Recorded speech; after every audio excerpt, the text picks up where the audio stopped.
Welcome to Goldfields Stories of Western Australia, where we bring to life the true tales of adventure, hardship, and humour from the early days of the gold rush. Today's episode is one of those rare gems, the story of a young banker sent into the heart of the wild goldfields with nothing but a safe, a tent, and a lot of nerve. This episode is The Tent and Chain Bank of the Goldfields. Among the many pioneers who helped establish the institutions of the Goldfields, few left a more colourful account than Thomas Harkness. He was an earnest young bank official, newly arrived in Perth from the eastern states, when he was summoned by the head of the Western Australian Bank. There was no fanfare, just an order. "I want you to proceed at once to White Feather and open a branch there. You'll find a clerk waiting in Coolgardie, your cash in Kalgoorlie, and a safe and some stationery already in White Feather in the care of a storekeeper. He says you can use one of his tents for the premises." It was November 1894. The railway only went as far as Southern Cross, so Harkness was to take a coach from there. The bank was to open in a week, so he had just days to prepare. He bought what he imagined were suitable clothes for life on the Goldfields and booked a train ticket east. The journey began peacefully enough. During the day, the Darling Ranges bloomed with wildflowers, leaving Harkness with a good first impression of inland Western Australia. But then, darkness fell. Around 1 in the morning, the train stopped. Silence. The boiler had blown a tube. There was no town in sight. The guard and stoker set out on foot towards Southern Cross to fetch help. On board, an engineer and the driver attempted a bush repair. Passengers carted water from the tanks to refill the boilers. By morning, they had enough steam to go on, but still no crew. That's when a fellow passenger declared he could stoke. Harkness, without a blush, volunteered as guard. "If you hear 2 sharp whistles," said the driver, "it means a train's approaching from Southern Cross. Apply the brakes vigorously." Imagine the dignity with which I opened the van, released the brakes, threw out my arm in the best guard tradition, and away we went. I was ruminating over that instruction. If I heard those 2 sharp whistles, would I attend to the brakes or jump off? Harkins later wrote. Luckily, no whistle came. 25 cautious miles later, they picked up the weary crew who had walked all night and arrived safely at Southern Cross.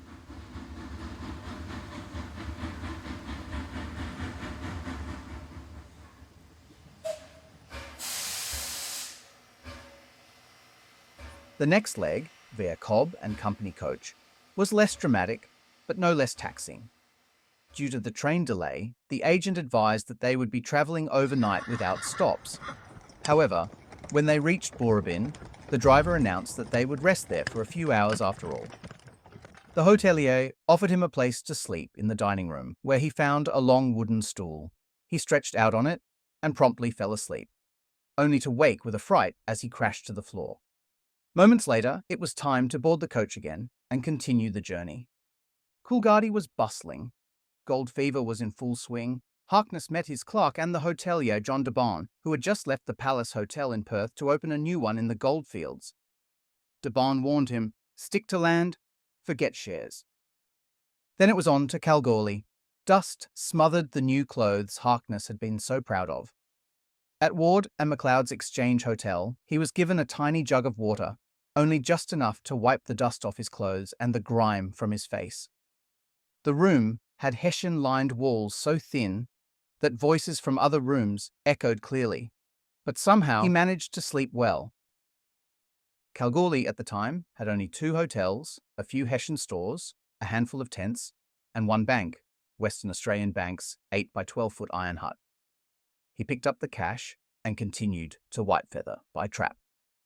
There he met the storekeeper holding his safe and stationery. The man offered a 3-foot square of counter space inside his 12 by 14-foot tent, next to tins of oysters, tobacco, and enamel dishes. In the politest language, I told him he was mad, Harkness said. With help, he dragged the safe outside and picked a patch of dirt nearby, close to the gold-rich cement lead. A local with an axe chopped 8 saplings. They planted the poles, wrapped them with hessian, boxed in a counter, and topped it with oilcloth. And the finishing touch? The door.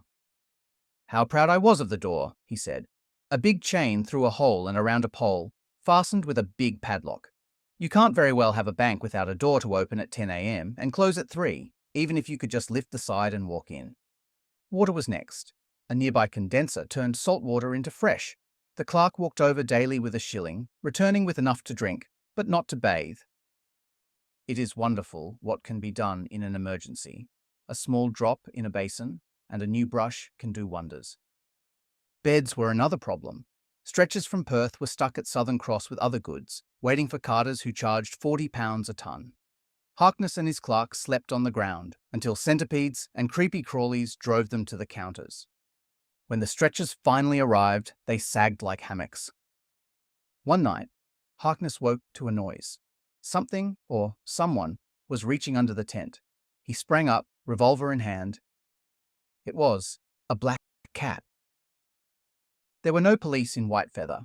The only thing protecting the bank was isolation. Anyone fleeing into the scrub without water risked death. And as Harkness observed, the earliest diggers and prospectors were honest folk. The rogues would come later. He did his best to foster community. A tennis and chess club was formed, and when his clerk developed rheumatic gout, Harkness turned to his old hobby, hypnotism, to soothe him. It worked. The clerk slept soundly, and so did he. Eventually, the town was surveyed and renamed Kanowna. A new bank was built, with 2 rooms and a veranda. When Bishop Riley of Perth came to visit, Harkness organised a choir and 2 violinists. Diggers gathered outside by lantern light as the bishop spoke, and Harkness recalled the moment with pride. In 1896, Harkness was promoted to manage the Kalgoorlie branch. He later wrote, "It was a very different experience, but that is another story."